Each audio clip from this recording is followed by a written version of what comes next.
السلام علیکم ایمان جہاں میں ایک بار پھر سے خوش آمدید جی۔ تو ہمارا اگلا ایپیسوڈ جو ہے ریڈ عشق کا، جس کی رائٹر ہیں کائنات اعجاز، وہ ہم لوگ شروع کرنے والے ہیں۔ لیکن اس سے پہلے تھوڑا سا ریویو لیتے ہیں پچھلے ایپیسوڈ کا کہ ہم لوگوں نے اس میں کیا دیکھا تھا۔ اس میں ہم لوگوں نے یہ دیکھا تھا کہ کس طرح سے ہیر، جو کہ اپنی لائف سے بہت زیادہ خوش تھی، اس کے دل کو بہت بے دردی سے روندا گیا تھا، کیونکہ اس کو یہ پتہ چل چکا تھا کہ اس کی شادی جو ہے وہ زبردستی کی گئی تھی حسام وجدان سے، اور اشال جو اس سے دوستی کا کردار نبھا رہی تھی وہ بھی فرضی تھا۔ جبکہ دوسری طرف اگر دکھایا جائے تو وہ دونوں ہی اس کے ساتھ سنسیئر ہیں، وہ یہ فرضی کردار نبھا تو رہے ہیں مگر وہ دونوں ہی بہت زیادہ مخلص ہیں ہیر کے ساتھ۔ تو کیا اس کو پتہ چلے گا؟ جاننے کے لیے بڑھتے ہیں اگلے ایپیسوڈ کی طرف۔ حسام وہاں سے نکل کر جب باہر آیا تو میرے پیچھے آنے کی جرت مت کرنا ورنہ مجھ سے برا کوئی نہیں ہوگا۔ سائم جو حسام کے باہر نکلتے ہی سیکیورٹی کو الرٹ کرنے کا اشارہ کر کے ڈرائیونگ سیٹ پر بیٹھا تھا، حسام نے اسے گاڑی سے باہر نکال کر خود ڈرائیونگ سیٹ پر سنبھالتے ہوئے وارن کیا، جس پر سائم کا پورا وجود کپایا، کیونکہ حسام کے لہجے میں کچھ تو ایسا تھا جس کی وجہ سے اس نے بحث کرنے یا کوئی آرڈر یاد دلانے کی ہمت نہیں کی۔ اوکے سر، میں نہیں آؤں گا، مگر سیکیورٹی ٹیم تو آ سکتی ہے کیونکہ وہ ہمیشہ آپ کے ساتھ رہتی ہے، اس نے مضبوط لہجے میں کہنا چاہا، مگر حسام کی پرسنالٹی اور اس کی آنکھوں میں موجود وحشت اسے ہلکا کرنے پر مجبور کر رہی تھی۔ کیا تمہیں لگ رہا ہے میں اس موڈ میں ہوں کہ تمہارے ان چونچلوں کو اٹھاؤں؟ ایک بھی گارڈ میرے پیچھے آیا تو اپنے ہاتھوں سے اس کے دل میں گولی ماروں گا۔ آگے خود سوچ لینا، اگر آنے کا پھر بھی موڈ ہو تو موسٹ ویلکم۔ اس کے سلگتے لہجے میں کہنے پر سائم جلدی سے سر جھکا کر گاڑی کا دروازہ بند کر گیا۔ وہ گاڑی چلا کر وہاں سے چلا گیا کیونکہ اسے پتا تھا حسام اپنے الفاظ سے نہیں پلٹے گا۔ ویسے بھی غصے سے پاگل ہوتے رائلز کو چیلنج کرنا مطلب ان کے اندر کے جانور کو جگا کر اپنی قبر اپنے ہاتھوں سے کھودنا ہے، جس کی غلطی سائم ہرگز نہیں کرے گا۔ اس لیے اس نے سیکیورٹی ٹیم کو واپس مینشن جانے کا حکم دے کر خود بھی ان کے ساتھ چلا گیا۔ وہ فل سپیڈ پر گاڑی چلاتا ہوا نیو یارک سے باہر نکل گیا۔ اپنی مخصوص جگہ پر گاڑی روک کر وہ اس میں نکل کر بڑے بڑے سے پتھروں پر بیٹھ گیا اور سامنے بہتی ندی کو دیکھنے لگا، جس کی دوسری طرف بڑے بڑے پہاڑ موجود تھے جو اس نظارے کو انتہائی دلکش بنا رہے تھے۔ یہ اس کی سیکرٹ جگہ تھی، جب بھی کبھی وہ پریشان ہوتا یا بہت خوش ہوتا تو لازمی اس جگہ پر آتا، کیونکہ یہاں آ کر ایک عجیب سا سکون اسے ملتا۔ مگر آج اسے کچھ بھی محسوس نہیں ہو رہا تھا، اس کا دل بہت خالی خالی سا تھا۔ وہ بالکل نہیں جانتا تھا کہ ایک لڑکی اس کا دل اتنی بے دردی سے بھی توڑ سکتی ہے، لیکن وہ حیران تھا کیونکہ یہ پہلے بھی تو اس کے ساتھ ہو چکا تھا۔ بس فرق اتنا ہے، پہلی عورت نے اس کے اندر موجود ہر چیز کو توڑ دیا تھا جسے واپس سے اسے جوڑنے میں 8 سال لگ گئے تھے، جبکہ دوسری طرف ہیر نے اس کے اندر سے سب کچھ توڑ کر اپنے پاس ہی رکھ لیا تھا، اسے اس قابل بھی نہیں چھوڑا تھا کہ وہ خود کو واپس سے جوڑ سکے۔ اپنی زندگی میں 2 عورتوں کو اپنا آپ سونپا ہے اور دونوں ہی۔ وہ درمیان میں ہی الفاظ چھوڑ کر آسمان کی جانب دیکھنے لگا جہاں چڑیوں کا گروہ کہیں جا رہا تھا۔ اسی پل اس کی توجہ حاذق کی کار نے کھینچی جو اس کی گاڑی کے پاس آ کر رکی تھی۔ کیا تم پاگل ہو؟ تمہیں کسی کی فکر ہے؟ تم بغیر کسی کو بتائے اور سیکیورٹی کو ساتھ لیے اس پہر یہاں آ گئے ہو؟ تمہیں اپنے آس پاس خطرے کا احساس ہے؟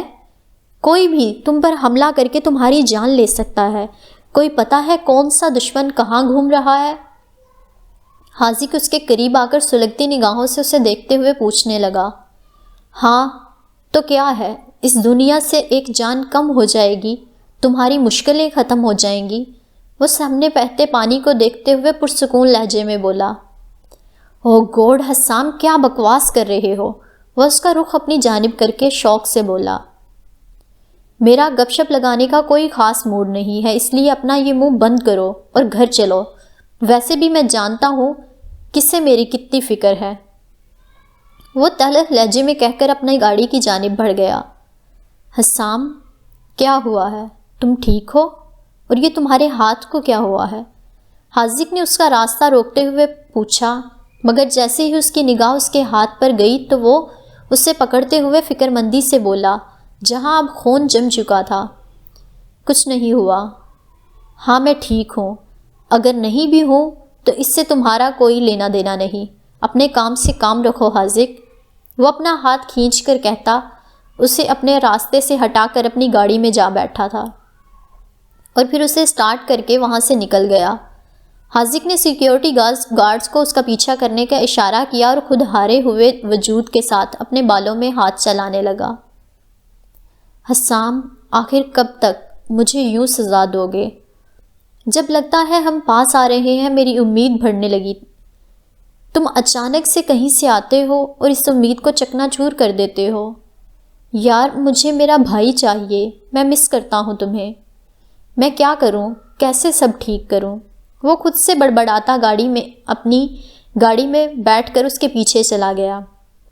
گڈ جاب وحاد، سب کچھ پلان کے مطابق ہوا ہے، باس نے اسے سراہتے ہوئے کہا۔ اس میں کچھ بھی پلان نہیں تھا، یہ صرف اتفاق ہے کہ شازم کے ساتھ ہیر وہاں چلی گئی اور یہ سب کچھ ہو گیا۔ وہ غصے سے بولے، تم اتنے پریشان کیوں ہو رہے ہو؟ باس نے ماتھے پر سلوٹیں چڑھاتے ہوئے کہا، آپ نے یہ سب کیوں کیا؟ میں اپنی بیٹی کو یوں تکلیف میں نہیں دیکھ سکتا۔ کیوں کیا؟ آخر کیوں؟ وہ پرتپاک لہجے میں پوچھنے لگے۔ ان دونوں کی اس میں بھلائی ہے، وہ عام سے لہجے میں بولے۔ واٹ دا ہیل، اس میں کیا بھلائی ہے؟ ذرا بتانا پسند کریں گے؟ وقت بتائے گا، تم بس دیکھتے جاؤ، وہ سنجیدگی سے بولے، جس پر وحاد غصے سے مٹھیاں بھینچ کر رہ گئے۔ آئندہ اگر کسی نے جانتے بوجھتے میری بیٹی کو اذیت پہنچائی تو اس سے مجھے جواب دہ ہونا پڑے گا، بے شک پھر وہ کوئی بھی ہو۔ میں اتنی آسانی سے اسے جانے نہیں دوں گا۔ فیملی مطلب لائف لائن، اگر اس پر آنچ آئی تو سب تباہ ہوگا، وہ سلگتے لہجے میں بولے۔ اڈاپٹیڈ ہے، دو لفظی جواب آیا۔ وٹ؟ تمہاری بیٹی؟ تو پھر باپ ہوتا ہے، اڈاپٹیڈ ہو یا بایولوجیکل۔ آئندہ آزما کر دیکھ لینا، وہ وارن کرتے ہوئے کال بند کر گئے۔ ٹھا! گولی چلنے کی آواز مینشن کی چار دیواری میں گونجی تھی۔ حسام خالی نظروں سے اپنے پاؤں میں پڑی لاش کی جانب دیکھنے لگا۔ اس نے اپنی گن پاس کھڑے گارڈ کو پکڑا دی، جبکہ خود اس کے ہاتھ سے گیلا ٹاول پکڑ کر اپنے ہاتھ صاف کرنے لگا۔ پھر اس نے پاس ہی کرسی پر پڑا اپنا کوٹ پہنا اور آنکھوں پر گلاسز لگا کر وہاں سے پوری شان و شوکت کے ساتھ ایسے نکل گیا جیسے یہاں اس بیسمنٹ میں کچھ منٹ پہلے کچھ ہوا ہی نہ ہو۔ حسام، یہ سب کیا ہے؟ میں نے تمہیں اسے زندہ رکھنے کو کہا تھا، بتایا بھی تھا کہ سچ نکلوانے کا وہ ہمارا آخری ہتھیار ہے، پھر یہ کیوں کیا؟ وہ جیسے ہی وجدان صاحب کے آفس میں داخل ہوا، اس کے کانوں سے ان کی سنجیدہ آواز ٹکرائی۔ باقی بی بی سی والوں کے پاس بھی پہنچی تھی۔ اوہ، جتنی تیزی سے نیوز یہاں پہنچتی ہے، میرا نہیں خیال اتنی تیزی سے بی بی سی بھی گئی ہوگی، وہ طنزیہ لہجے میں بولا۔ میرے پاس تمہارے مذاق کے لیے وقت نہیں ہے، اس لیے سیدھا مدعے پر آؤ اور یہ سب کرنے کی وجہ بتاؤ، وہ اس کی طرف دیکھتے ہوئے کرخت لہجے میں بولے۔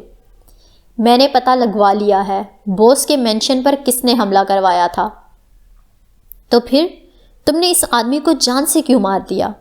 کیا پتہ ہے لوگ اس سے کوئی انفارمیشن بھی نکلوانے میں ہم لوگ کامیاب ہو جاتے۔ اس نے کہا کہ مینشن پر حملہ ریکارڈ ایگنیشیو نے کروا دیا ہے، جو کہ سراسر جھوٹ ہے۔ وہ جھوٹی انفارمیشن دے کر ہم دونوں کے درمیان لڑائی کرنا چاہ رہا تھا تاکہ اس کا فائدہ تھرڈ پارٹی جس نے سچ مچ حملہ کروایا ہے وہ اٹھا سکے۔ ان کے پوچھنے پر وہ تحمل سے بولا، اگر وہ سچ کہہ رہا ہو تو پھر وجدان صاحب جانتے تھے کہ بوس کے مینشن پر حملہ کروانے کے پیچھے اگنیشیو کی فیملی کا ہاتھ نہیں ہو سکتا، لیکن پھر بھی وہ اپنے صاحبزادے کی سوچ کو پرکھ رہے تھے کہ آخر وہ چیزوں کو کس نظریے سے دیکھتا ہے۔ اگر وہ اگنیشیو کی فیملی کا ممبر ہوتا تو وہ کبھی بھی اپنے منہ سے ان کے خلاف ایک لفظ نہیں نکالتا، کیونکہ میں جانتا ہوں اس کے پالتو کتے بہت زیادہ وفادار ہیں، مر جائیں گے مگر اپنے لیڈر کا نام نہیں بتائیں گے۔ بے شک مجھے ریکارڈ پسند نہیں ہے اور میں اس کی جان لینا چاہتا ہوں، لیکن اس میں کوئی شک نہیں کہ وہ بندہ اپنے آدمیوں کی ہر صورت میں حفاظت کرے گا۔ اگر یہ آدمی اس کا ہوتا تو وہ لازمی اسے یہاں سے نکلوانے کی کوشش کرتا، مگر اس کے پیچھے جو اس کا لیڈر ہے اسے یقیناً صرف اپنے آپ سے مطلب ہے، اپنے آدمیوں کی پرواہ نہیں۔ اس کے الفاظ کی گہرائی پر کافی امپریس ہوئے تھے وہ۔ اور تمہارے اندازے کے مطابق اس حملے کے پیچھے کس کا ہاتھ ہے؟ وہ ابرو اچکا کر پوچھنے لگے۔ جس نے یہ حملہ کروایا ہے اس نے ڈائریکٹ ہم لوگوں کو وارننگ بھیجی ہے۔ اس نے ہم تک یہ پیغام بھیجا ہے کہ وہ آرام سے ہمارے گھروں پر حملہ کر کے سکون سے وہاں سے بچ کر نکل بھی جا سکتا ہے، اور اس کے ساتھ ساتھ وہ ہمیں غلط انفارمیشن دے کر ہمارے آس پاس کے دشمنوں میں کو بھی بڑھانا چاہ رہا ہے۔ اسی کوشش میں اس کے آدمی نے اگنیشیو کا نام لیا، کیونکہ ہمارے اس فیملی کے ساتھ تعلقات اچھے نہیں ہیں۔ میرے خیال میں جو انسان حملہ کروا رہا ہے وہ ہم لوگوں سے اچھی طرح واقف ہے، اگر نہیں تو یہ ہمارا کوئی نیا یا پرانا دشمن ہے جس کا ہماری فیملی نے کافی گہرا نقصان کیا ہے۔ پہلے مجھے لگتا تھا یہ حملہ برازیل کے لوگوں کی جانب سے ہوا ہوگا، مگر اب مجھے یقین ہو گیا ہے یہ کوئی اور ہے، اور یہ معاملہ بھی کوئی اور ہے۔ کوئی بات کے دوران اس آدمی کا لہجہ برازیلیوں سے میل نہیں رکھتا تھا۔ حسام نے سوچتے ہوئے کہا، تم ٹھیک کہہ رہے ہو، یہ آدمی نہ برازیل سے ہیں اور نہ ہی USA سے۔ ان کا لہجہ، بات چیت کا انداز مختلف تھا۔ کوئی عام انسان اس فرق کو نہیں سمجھ سکتا، لیکن کوئی گہرائی میں جا کر سننے تو اسے بول چال میں بالکل ہلکا سا فرق محسوس سمجھ آ جائے گا۔ ان لوگوں نے اپنی اصل پہچان کو چھپانے کی بہت کوشش کی ہے، لیکن ہم سے نہیں چھپا پائے، اور سورسز سے خبر بھی ملی تھی کہ ہم پر رشیا والے حملہ کرنے والے ہیں۔ پہلے تو میں نے اس پر اتنا غور نہیں کیا، پر اب لگ رہا ہے یہ یقیناً رشیا سے ہی ہوں گے۔ وہ ہاتھ پینسل کو اپنی انگلیوں پر گھماتے ہوئے تفصیل سے بتانے لگے۔ اس کا مطلب ہے ہم پر حملہ بیرون ملک سے ہوا ہے، یعنی رشیا میں بھی ہمارے دشمن موجود ہیں۔ وہ اپنی گردن پر ہاتھ پھیرتے ہوئے بولا، ہم ایسا نہیں کہہ سکتے، پہلے اس کے بارے میں مکمل انفارمیشن نکلوانی ہوگی۔ ہاں تو ویٹ کس بات کا ہے، نکلوائیں، یا پھر اس بات کا انتظار کر رہے ہیں وہ دوبارہ ہم پر کب حملہ کریں؟ وہ دانت پیستا ہوا بولا، ایسا کچھ نہیں ہے، میں نے اپنے آدمی وہاں بھیج دیے ہیں جو سارے معاملے کی تحقیق کرنے کے بعد جلد انفارمیشن میرے پاس بھیج دیں گے، پھر ہم اس کے حساب سے ان کے خلاف ایکشن لیں گے۔ حسام، اپنے دشمن کو کبھی کمزور مت سمجھو، نہ ہی اس پر کبھی پیٹھ پیچھے سے وار کرو، روشنی میں لا کر سب کے سامنے سرے عام اسے تباہ کرو، اسی میں جیت ہوتی ہے میری جان، اور دیکھنا یہی میں بہت جلد کروں گا۔ جانتا ہوں بابا، جو مزہ سینے میں خنجر چلانے سے ہے پشت میں مارنے میں کہاں۔ یہی سبق تو بچپن سے سیکھتے آئے ہیں، اور الحمدللہ اس سے لطف بھی بہت اٹھایا ہے۔ وہ کندھے اچکاتا ہوا بولا، ٹھیک ہے، پھر اب میں چلتا ہوں، اس معاملے کے بارے میں جو بھی اپڈیٹ آئے گی مجھے دیتے رہیے گا، ابھی مجھے جانا ہوگا۔ وہ کرسی سے اٹھتا ہوا بولا، کہاں جا رہے ہو حسام؟ بڑے بابا نے مینشن میں آج ایک میٹنگ رکھی ہے، بس وہی اٹینڈ کرنے جا رہا ہوں۔ اور کیا میں پوچھ سکتا ہوں اس میٹنگ کی اصل وجہ کیا ہے، کس بارے میں ہے؟ وہ اپنے صاحبزادے کی جانب دیکھتے ہوئے بولے، وہ تو میٹنگ اٹینڈ کر کے ہی پتہ چلے گا نا۔ وہ اس کے چہرے سے سمجھ گئے تھے کہ ان کا لاڈلا جھوٹ کہہ رہا ہے۔ گڈ لک، ویسے یہ عجیب بات ہے، باس نے آج 2 میٹنگز رکھی ہیں۔ وہ اپنے الفاظ پر دباؤ دیتے ہوئے بولے، 2 میٹنگز؟ صبح میں تم سب بچوں کے ساتھ اور شام میں ہم بڑوں کے ساتھ۔ یقیناً انہوں نے جو تم لوگوں کو کہنا ہے اسی کے بارے میں ہم سے بعد میں بات کرنی ہے۔ مجھے امید ہے جو سیکرٹ آج تک ہماری آنکھوں سے اوجھل تھا وہ اب سامنے آ جائے گا، تمہیں نہیں لگتا؟ وہ اس کی گولڈن بلوئش آنکھوں میں دیکھتے ہوئے پوچھنے لگے۔ مجھے کیا پتا بابا، یہ تو بڑے بابا بھی بہتر بتا سکتے ہیں۔ ویسے بھی ان کے دماغ میں کیا چلتا ہے اس کا اندازہ ہم لوگ نہیں لگا سکتے۔ وہ ان کی آنکھوں سے آنکھیں ملائے بغیر بولا، جس پر انہوں نے مسکراتے ہوئے نہ میں سر ہلایا۔ حسام وجدان جانتا ہے سیکرٹ کیسے رکھتے ہیں۔ بے شک سامنے اس کا باپ ہی کیوں نہ ہو وہ زبان نہیں کھولے گا، اگر وہ الفاظ سے کھیلیں گے تو وہ بھی انہی کی مدد سے انہیں ہرائے گا۔ یہ 5 دن اس کے لیے کسی جہنم سے کم نہیں تھے۔ اسے جب لگتا اس نے اپنے دل کے سب ٹکڑے اکٹھے کر کے جوڑ لیے ہیں، اسی پل اسے اپنا دل واپس سے ٹکڑوں میں تقسیم ہوتا ہوا ملتا۔ اس کا حال تو بالکل یوں تھا، تجھے پانے کی ضد تھی، اب بھلانے کا خوف۔ نہ ضد پوری ہوئی اور نہ ہی خواب۔ اس نے اپنے آپ کو بہت سمجھانے کی کوشش کی، سب ٹھیک ہو جائے گا، سب واپس سے پہلے جیسا ہو جائے گا، لیکن پہلے جیسا ہونے کے لیے بھی تو اب اس کے پاس اس کی پرانی 2 بیسٹ فرینڈز تھیں اور نہ ہی پہلے جیسا دل و دماغ تھا۔ ہر چیز تو اس سے چھین لی گئی تھی، یہاں تک کہ اس کے ایموشنز پر بھی اس کا کوئی اختیار نہیں تھا۔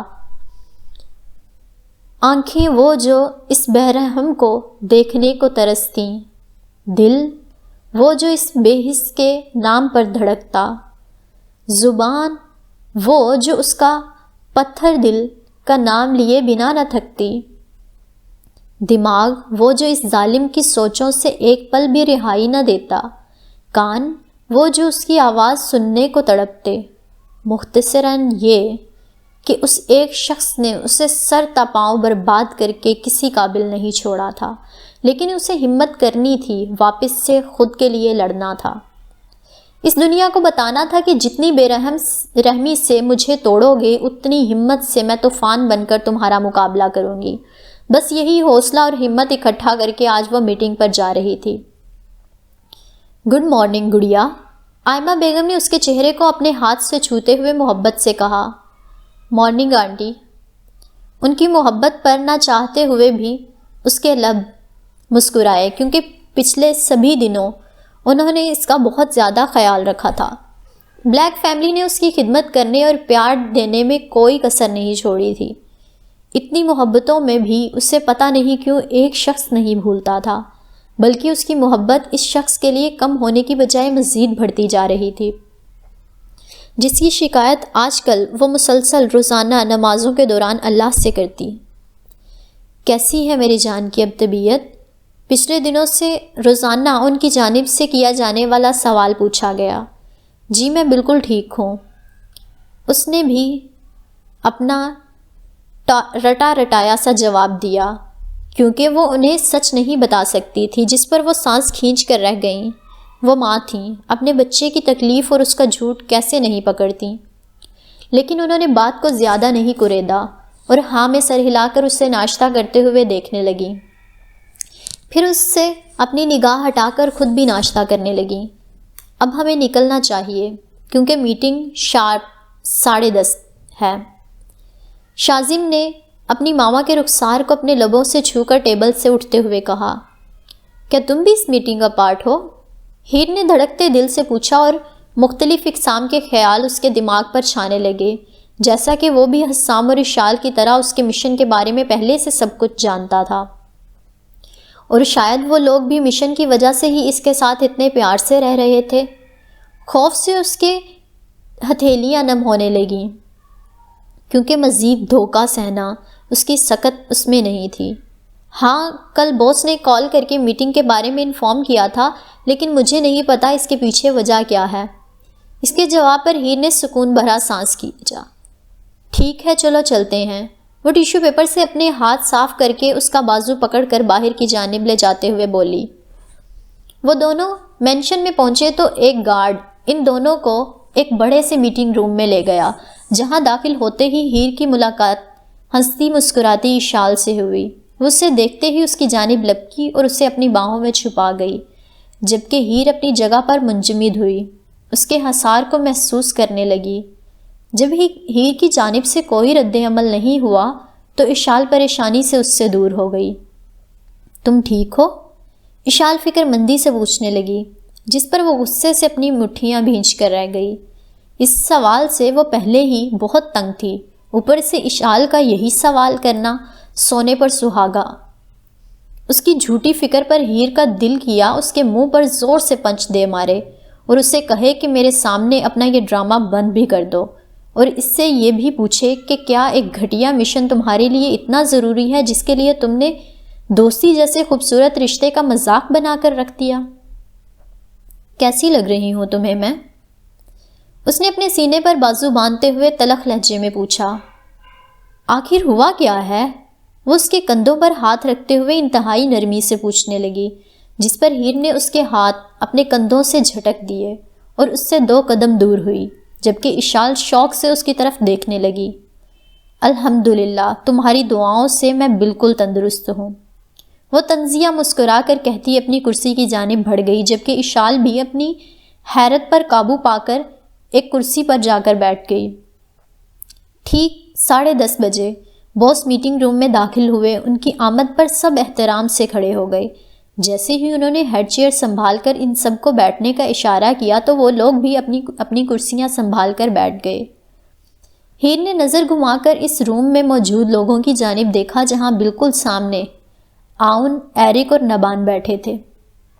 نبان کے چہرے سے وہ اندازہ لگا سکتی تھی کہ اسے بھی شازم کی طرح کچھ بھی نہیں پتا۔ باس کے بالکل لیفٹ جانب حسام بیٹھا ہوا تھا جو کچھ منٹس پہلے ہی آیا تھا۔ اس کی موجودگی ہی اس کے زخموں کو ادھیڑنے اور دل کی دھڑکنوں کو بے قابو کرنے کے لیے کافی تھی۔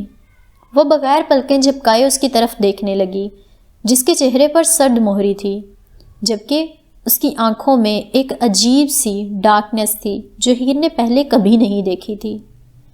جب باس نے بولنا شروع کر دیا تو سب خاموش ہو گئے، تو وہ اپنا سر جھٹک کر اس سے اپنی نگاہ ہٹا کر باس کی طرف دھیان سے ان کی بات سننے لگی۔ آج کی میٹنگ ایک خاص مقصد کے لیے رکھی گئی ہے۔ میں آپ سب کو ایک جاب سونپنے والا ہوں، مجھے یقین ہے وہ تم سب لوگ بہت اچھے سے کرو گے، اس لیے بغیر دیر کیے سیدھا مدعے پر آتا ہوں۔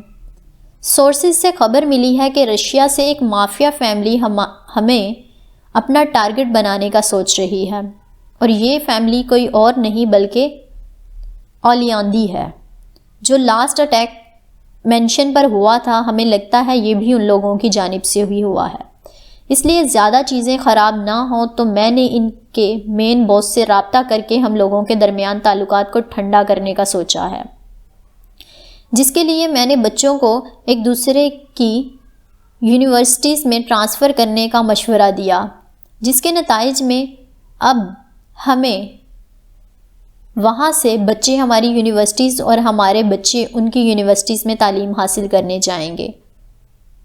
اوہ، تو آپ کا مطلب ہے ہم لوگ ان کی آمد پر ان سے اچھے سے برتاؤ کریں گے؟ وہ اتنا سب کچھ کر رہے ہیں اور ہم سب صرف ان سے محبت اور پیار سے رہیں، یہی چاہتے ہیں آپ ہم سے؟ حسام کے غصے سے بھرپور آواز کمرے میں گونجی، کیونکہ وہ اس ٹاپکس پر اپنے بابا سے بات کر کے آ رہا تھا۔ جب ان دونوں بھائیوں کو ہی شک ہے اس سب کے پیچھے وہی لوگ ہیں تو اس پر کوئی کڑا ایکشن لیں۔ یہ سب کیا ہے؟ تم ہمیشہ اتنے بے صبرے کیوں ہو جاتے ہو حسام؟ انہوں نے اس کی جانب دیکھتے ہوئے کہا جو آگ بگولا ہو رہا تھا۔ میں بے صبرا نہیں ہو رہا سر، بس اور بات بھی بہت سے کام ہیں جنہیں مجھے جلد مکمل کرنا ہے، انہیں زیادہ دیر پینڈنگ پر نہیں چھوڑ سکتا۔ ہیر سوچ رہی تھی کہ اب باس حسام کا دماغ ٹھکانے لگائیں گے جو درمیان میں اتنا بول رہا ہے، مگر الٹا اس سے باس کی اسمائل دیکھ کر حیرت ہوئی جو وہ اس کو دیکھتے ہوئے کر رہے تھے۔ جیسا کہ میں نے پہلے ہی بتایا ہے کہ میں نے دونوں فیملیز کے درمیان اسکالرشپ کی ڈیل کی ہے، وہ اپنے ملک سے سب سے بہترین بچے ہمارے ملک میں بھیجیں گے اور بدلے میں ہم بھی اپنے سب سے بیسٹ اسٹوڈنٹ ان کی یونیورسٹی میں بھیجیں گے۔ جب میں نے کہا ہمارے بیسٹ تو مطلب تم سب جو یہاں اس روم میں موجود ہو، تم لوگ جب وہاں پہنچو گے تب اصلی مشن شروع ہوگا۔ مجھے 101% یقین ہے کہ وہ لوگ پرنسپل کے آفس میں موجود کمپیوٹر میں کچھ بھی بہت امپورٹنٹ انفارمیشن چھپا رہے ہیں۔ اس میں کچھ تو ایسا ہے جو فیوچر میں ہم لوگوں کے لیے کافی نقصان دہ ہو سکتا ہے، کچھ بہت بڑا۔ بس وہی انفارمیشن تم لوگوں نے حاصل کرنی ہے۔ مختصراً تم لوگوں کا یہی مشن ہے، اس یونی میں داخل ہو کر اس ڈیٹا کو حاصل کرنا، بس۔ ایکسکیوز می سر، کیسے مکمل کرنے کے لیے ہم سب کا ایک ہی جگہ پر موجود ہونا ضروری ہے؟ شاذم نے حیرت سے پوچھا، کیونکہ اگر اتنا معمولی سا کام تھا تو اتنی زیادہ پریکٹس کروانے کی ضرورت تو نہیں تھی۔ میں جانتا ہوں تم لوگوں کو یہ مشن بہت آسان لگ رہا ہے، لیکن یہ سیکنڈز میں آسان سے خطرناک میں بدل سکتا ہے۔ اس کا خطرہ صرف اس انفارمیشن پر منحصر ہے جو کہ کمپیوٹر میں مقید ہے۔ ایک بات ہمیشہ یاد رکھنا، جو چیزیں بعض ٹائم ہمیں آسان لگتی ہیں، اصل خطرہ وہی اپنے اندر چھپائے ہوئے رکھتی ہیں۔ ہمیشہ اپنے قدم پھونک پھونک کر رکھنا۔ اب آتے ہیں پلان کی طرف۔ وہ سب کو اپنی نگاہوں کے حصار میں لیتے ہوئے کہنے لگے، حسام، اشال، شاذم، عون اور نبان، تم سب لوگ ہماری طرف سے گئے ہوئے ایکسچینج اسٹوڈنٹس کی طرح ریئیکٹ کرو گے، اور تم سب کا وہاں یہ فائنل ایئر ہوگا۔ ان سب کو انفارم کر کے وہ اپنی بلوئش آنکھوں سے ہیر کی جانب دیکھنے لگے۔ اس مشن کی کامیابی کا دار و مدار صرف تم پر ہے مس ہیر۔ تم باقی بچوں کی طرح ایکسچینج اسٹوڈنٹ کے طور پر وہاں نہیں جاؤ گی، بلکہ ایک نئی طالب علم کے طور پہ وہاں ایڈمیشن لو گی۔ تمہارا تعلق انتہائی امیر گھرانے سے ہوگا، اس لیے تم بگڑی ہوئی امیر زادی کی طرح ہی وہاں پر اپنا رویہ رکھو گی، جان بوجھ کر اسٹوڈنٹس کو تنگ کرو گی، ٹیچرز کے ساتھ پنگے لو گی، جس کے نتیجے میں تمہارا پرنسپل کے آفس میں کافی آنا جانا ہوگا۔ بچوں کو اس لیول تک ٹارچر کرو گی کہ تمہاری شکایت لازمی پرنسپل کے آفس تک پہنچے۔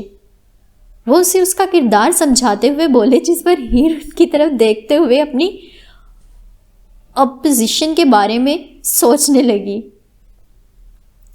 اگر وہ اس کردار کو نبھا لے تو وہ بغیر کسی کی پرواہ کیے صرف اپنی مرضی کی مالک بن سکتی ہے، جو دل چاہے وہ کر سکتی ہے۔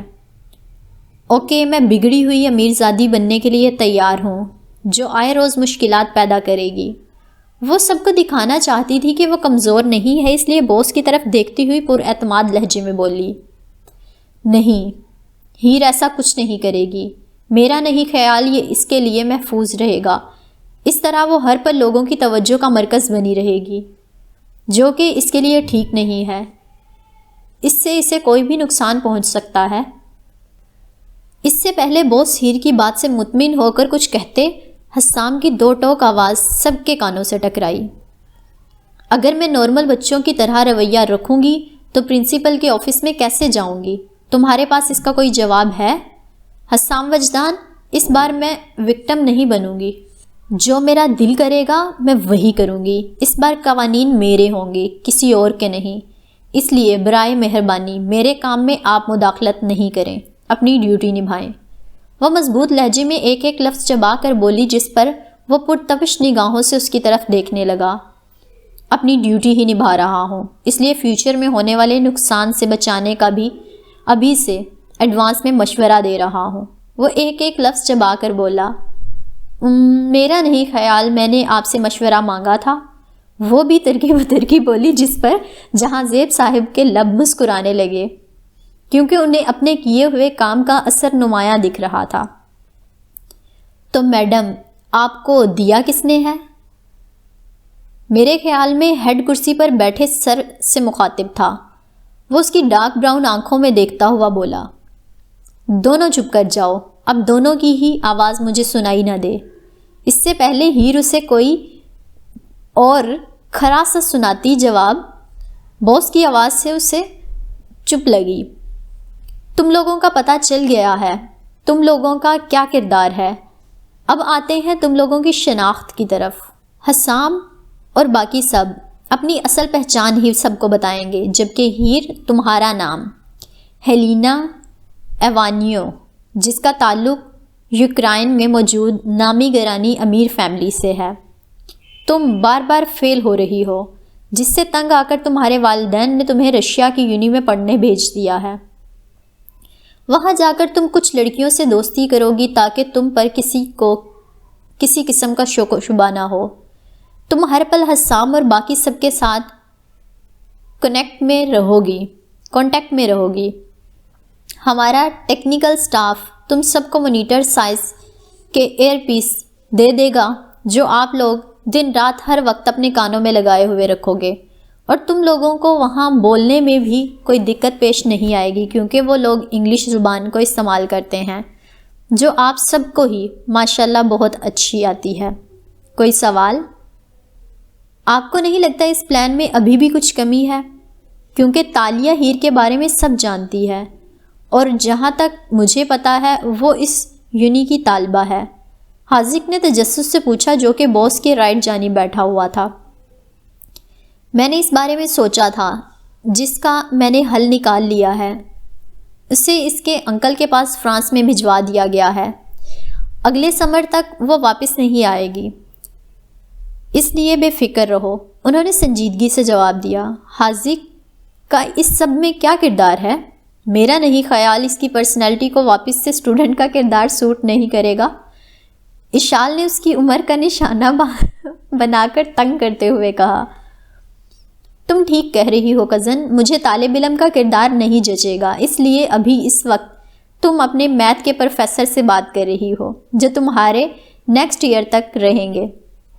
وہ شوق لہجے میں بولا، یہ ناانصافی ہے، مجھے نہیں پتا مجھے بھی پروفیسر بننا ہے، میری اسٹڈی بھی مکمل ہو گئی ہے لاسٹ ایئر۔ اشال نے احتجاج کرتے ہوئے کہا۔ ہاں جی، ٹافی ہے نا، آپ کو بھی دے دی جائے گی۔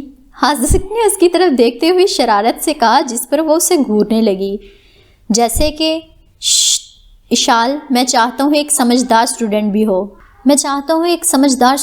ہو، میں نہیں چاہتا سارے سر پھرے ہی ہوں اور آخر میں سچویشن گرم ہو جائے، تو ان کو پرسکون کرنے والا کوئی تو ہونا چاہیے نا۔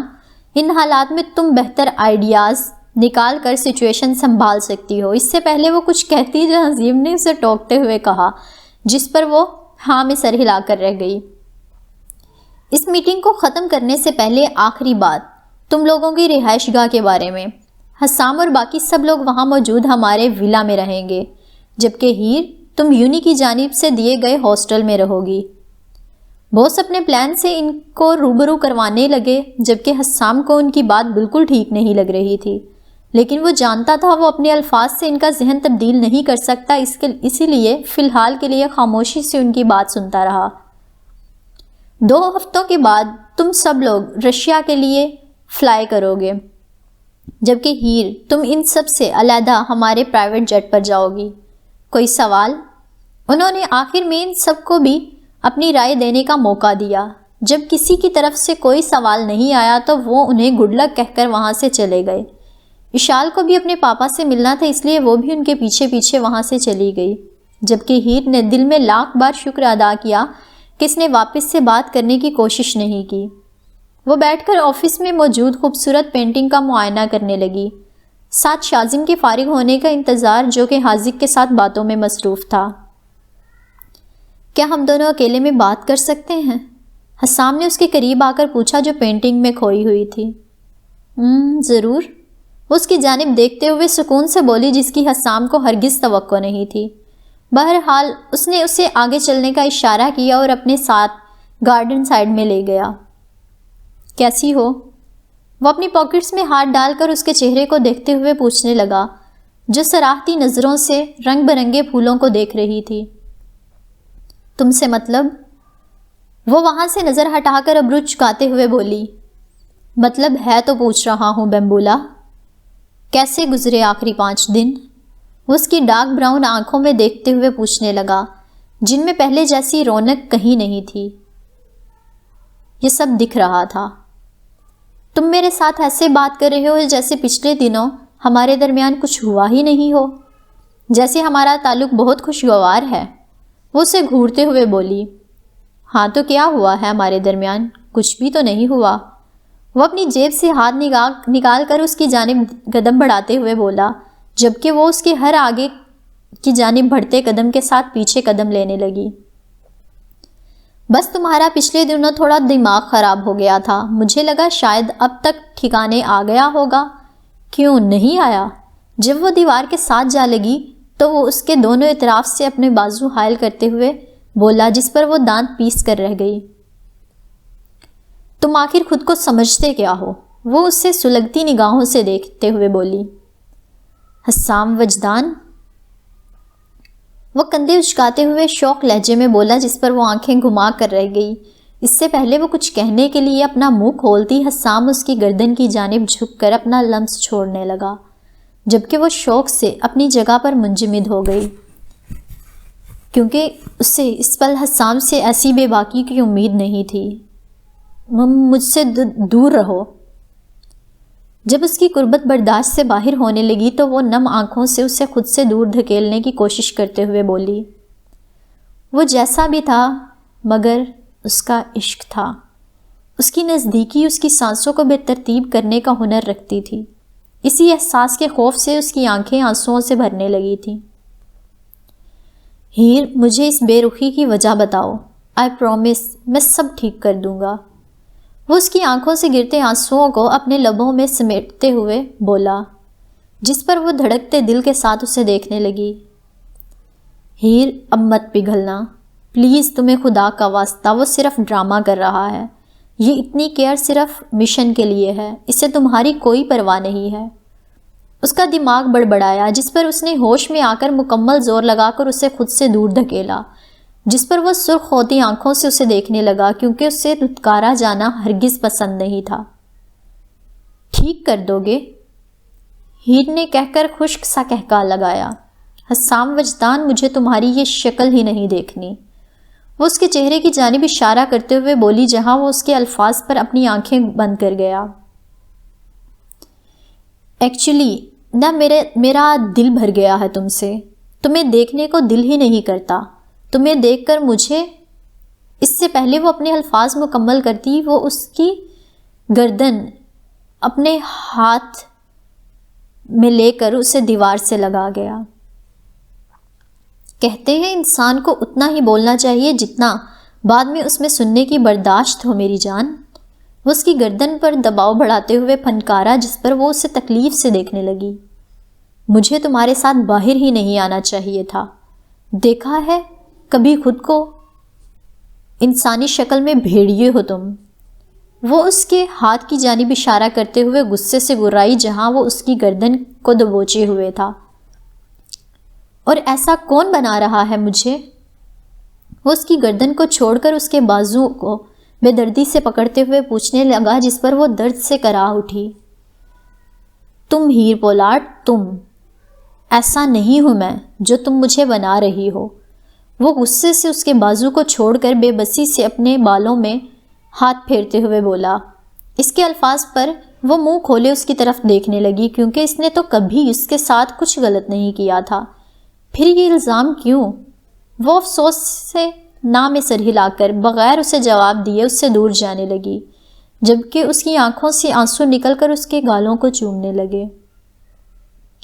ابھی وہ 2 قدم ہی اس سے دور ہوئی ہوگی کہ وہ پشت سے اسے اپنی باہوں میں بھر گیا۔ مجھے پتا ہے تمہیں کوئی بات ٹارچر کر رہی ہے، اس لیے تم یہ سب کہہ رہی ہو۔ وہ اس کے کان کو اپنے لبوں سے چھوتے ہوئے آہستہ آہستہ بولنے لگا، جبکہ وہ بے ترتیب ہوتی دھڑکنوں کے ساتھ اس کے حصار سے نکلنے کی کوشش کرنے لگی، جبکہ وہ اپنی گرفت سخت کر گیا۔ سام، اس نے لڑکھڑاتی آواز میں احتجاج کرنا چاہا، مگر وہ اس کو پلٹ کر اس کا رخ اپنی طرف کر کے اس کے لبوں پر اپنی انگلی رکھ گیا۔ تکلیف دہ الفاظ استعمال کر کے ہم دونوں صرف ایک دوسرے کو اذیت دیں گے اور کچھ نہیں، اس لیے فی الحال اس بارے میں کوئی بات نہیں کرتے۔ لیکن ہیر، میری ایک بات ہمیشہ یاد رکھنا، بات کرنے سے مسائل حل ہوتے ہیں، ورنہ سب برباد ہو جاتا ہے، اور میں ہمارا رشتہ خراب نہیں ہونے دینا چاہتا۔ اسی لیے وقت لو، جب تم بہتر سمجھو مجھ سے بات کرنا۔ وہ اسے سمجھاتے ہوئے بولا، اور اس کے ساتھ اس کے بالوں میں انگلیاں چلانے لگا کہ وہ تھوڑی ریلیکس ہو سکے، کیونکہ وہ اسے یوں روتا ہوا نہیں دیکھ سکتا تھا۔ کچھ بات کرنے کو ہے ہی نہیں حسام، تم بس اپنے راستے اور میں اپنے راستے، وہ ضدی لہجے میں بولی جس پر وہ سانس کھینچ کر رہ گیا۔ اگر کچھ نہیں ہے تو یہ آنسو کیوں ہیں آنکھوں میں؟ وہ اپنی انگلیوں سے اس کے پوروں سے اس کی رخسار پر گرتے ہوئے آنسوؤں کو چن کر اسے دکھاتے ہوئے پوچھنے لگا۔ آنسو نہیں ہے، صرف پانی ہے، یہاں اتنی گرد و غبار ہے، کچھ آنکھوں میں چلا گیا ہوگا۔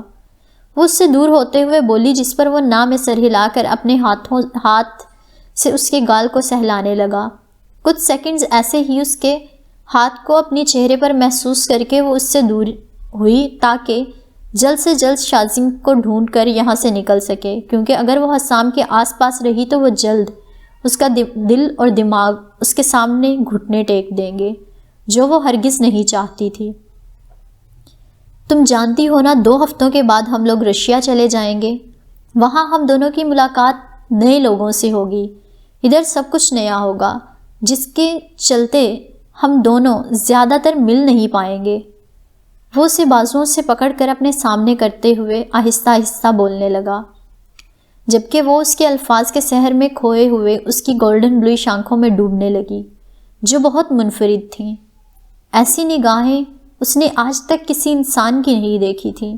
اس کا دل کیا وہ اسے سب بتائے اور اس سے پوچھے، کیا پتہ حسام میں سچ کچھ اور ہو، صرف مشن کے لیے نہ ہو، کیا پتہ سچ میں وہ اسے دل سے چاہنے لگا ہو۔ یہ مشن بہت زیادہ خطرناک ہے اور تم مجھ سے اور اشال سے بھی بات نہیں کر رہی ہو، اور تم جانتی ہو اس مشن کی کامیابی کے لیے ہم سب کا ایک دوسرے سے بات چیت کرنا بہت ضروری ہے، ورنہ ہم یہ مشن ہار جائیں گے۔ وہ جو اس سے پوچھنے کے لیے اپنے لب کھولنے والی تھی، حسام کی مشن کے لیے اتنی فکر دیکھ کر اس کا دل واپس سے ٹوٹ کر چکنا چور ہو گیا۔ مطلب ابھی بھی یہ انسان بس اس لیے کوشش کر رہا ہے تاکہ مشن فیل نہ ہو جائے۔ اوہ گوڈ، ہیر تم کتنی بے وقوف ہو، اس سے تمہاری نہیں صرف مشن کی فکر ہے۔ اور تم کیا سوچ رہی تھی؟ ہو سکتا ہے تمہیں چاہنے لگا ہو۔ وہ دل ہی دل میں بڑبڑائی اور اس کے چہرے کو بلر ہوتی آنکھوں سے دیکھنے لگی، کیونکہ آنسوؤں کی وجہ سے اس کا چہرہ صاف دکھائی نہیں دے رہا تھا اسے۔ ہیر کچھ بولو گی؟ کیوں رو رہی ہو اب؟ حسام نے اسے اپنے سینے سے لگاتے ہوئے فکر مندی سے کہا اور ساتھ ہی اپنے لب اس کے سر پر رکھ دیے، جس پر ہیر کا پورا وجود کپ کپایا۔ ایک پل تو اس کا دل چاہا اس جھوٹ میں ہی اپنی ساری زندگی بسر کر دے، لیکن وہ اتنی کمزور نہیں تھی کہ اپنی فیلنگز کا مذاق بننے دے، اس لیے وہ آہستگی سے اس کے حصار سے نکل کر دور ہوئی اور لمبا سانس کھینچنے کے بعد اس نے اپنے ہاتھوں سے اپنے چہرے سے آنسو صاف کیے۔ اس مشن میں میرا امپورٹنٹ کردار ہے، میں وہی کروں گی جو مجھے ٹھیک لگے گا یا جو میرا دل چاہے گا۔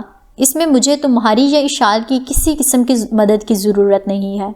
تم بے فکر رہو حسام، میں اپنا کام بخوبی کروں گی۔ اگر مجھے غلطی سے کسی ہیلپ کی ضرورت پڑ گئی تو میرے پاس شازم ہے جو کہ میرا بھائی ہے اور وہاں موجود سب لوگوں سے سب سے زیادہ میرے دل کے قریب ہے، میں اس سے لے لوں گی، اس نے مضبوط لہجے میں کہا، جبکہ اس کا دل منمنایا، کیونکہ اسے کے دل میں ہی نہیں بلکہ روم روم میں صرف حسام ہی تھا۔ اچھا مذاق ہے، تم بھی جانتی ہو تمہارے دل و دماغ پر صرف میرا راج ہے، لیکن تم مانو گی نہیں۔ خیر، لیکن مجھے تمہیں ایک بات بتا دوں، تمہارے دماغ میں جو بھی کھچڑی پک رہی ہے اسے نکال کر باہر پھینک دو، کیونکہ میں تم سے کہیں دور نہیں جانے والا، نہ ہی تمہیں جانے دوں گا۔ تمہارے دماغ میں صرف غلط فہمی کے اندھیرے ہیں، انہیں صاف کر کے مجھے محسوس کرو تو تمہیں پتہ چلے گا تم میرے لیے بہت خاص ہو۔ وہ اس سنجیدگی سے بولا جس پر وہ کڑواہٹ کے گھونٹ بھر کر رہ گئی۔ ہاں پتہ ہے، یہ خاص ہونا صرف مشن کی حد تک ہے، وہ تلخی سے زیر لب دل ہی دل میں بڑبڑائی۔ اگر تمہارا ہو گیا ہو تو مجھے جانا ہے، شازم میرا ویٹ کر رہا ہوگا، وہ 2 ٹوک لہجے میں بول کر بغیر اس کا جواب سنے اندر کی جانب بڑھ گئی۔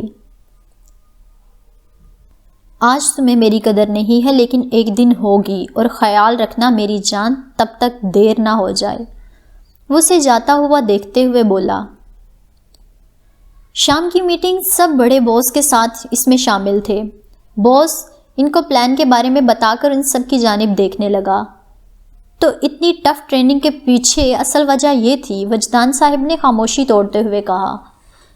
لیکن مجھے سمجھ نہیں آیا اس سب میں ہم بچوں کی جانوں کو مشکل میں کیوں ڈال رہے ہیں، جب ہم لوگ اپنے بہتر آدمیوں اور کمپیوٹر سائنٹسٹ کے ذریعے یہ کام کروا سکتے ہیں، عفان نے بحث کرتے ہوئے کہا، جس پر باس نے انہیں گھورا۔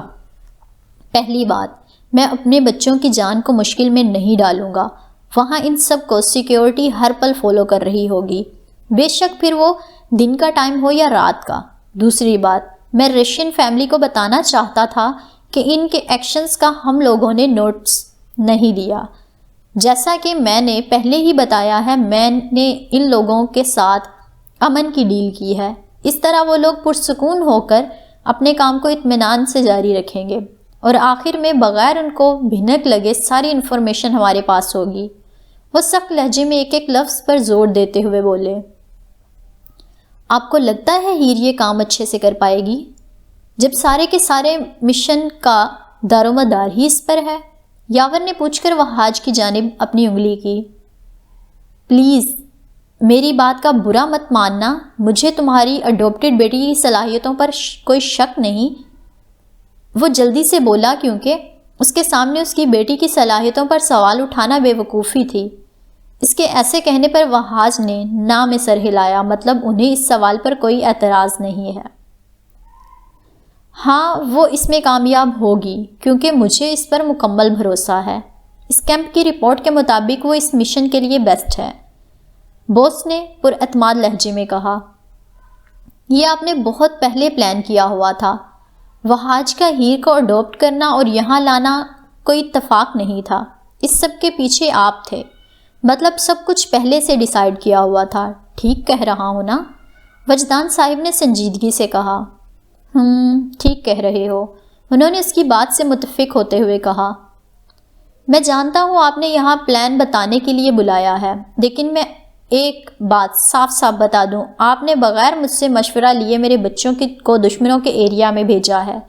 اگر میرے کسی بھی بیٹے کو ہلکی سی بھی خروش آئی تو میں اعلان جنگ کرتا ہوں، سب ملیا میٹ ہوگا، میں ان کے ملک کو آگ لگا دوں گا، سمجھ آیا؟ وجدان صاحب آگ بگولا ہوتے ہوئے وارن کر کے وہاں سے چلے گئے۔ میری طرف سے بھی یہی سمجھیں، یاور بھی کہہ کر وہاں سے چلا گیا۔ عفان نے کچھ نہیں کہا اور وہ اپنے بڑے بھائی کی جانب ہاں میں سر ہلا کر وہاں سے نکل گیا۔ میرے بچے میری جان ہے، اگر کسی کو کچھ ہوا تو تباہی مچے گی، بس اتنا یاد رکھیے گا۔ وہاج صاحب باس کی آنکھوں میں دیکھتے ہوئے ایک ایک لفظ چبا کر بولے اور پھر وہ میٹنگ روم سے چلے گئے۔ میرے بابا کے علاوہ اشال میری اکلوتی فیملی ہے، مجھے یقین ہے وہ یہ مشن بہت اچھے سے کرے گی، لیکن اگر اس دوران اس کے بال کو بھی کسی نے غلط نیت سے چھوا تو رشیا نام کے ملک کا دنیا کے نقشے سے مٹا دوں گا۔ باقی گڈ نائٹ، وہ کہہ کر وہاں سے چلا گیا، جبکہ باس کرسی کے ساتھ پشت لگا کر سانس کھینچ گئے۔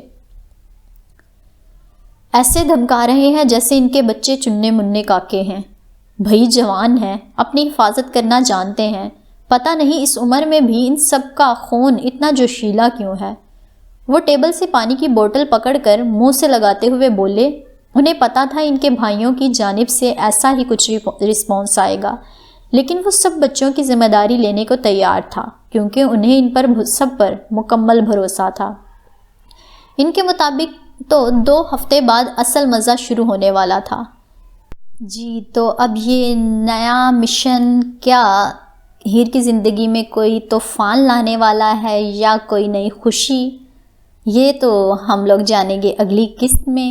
لیکن ابھی کے لیے جو کام ہے وہ آپ نے کرنا ہے، ویڈیو کو لائک، اور اگر سبسکرائب نہیں کیا تو سبسکرائب بھی کرنا ہے چینل کو، اور دوستوں کے ساتھ شیئر کر دیا کریں اگر آپ کو ناول اچھا لگ رہا ہے، تاکہ وہ بھی اس سے انجوائے کر سکیں۔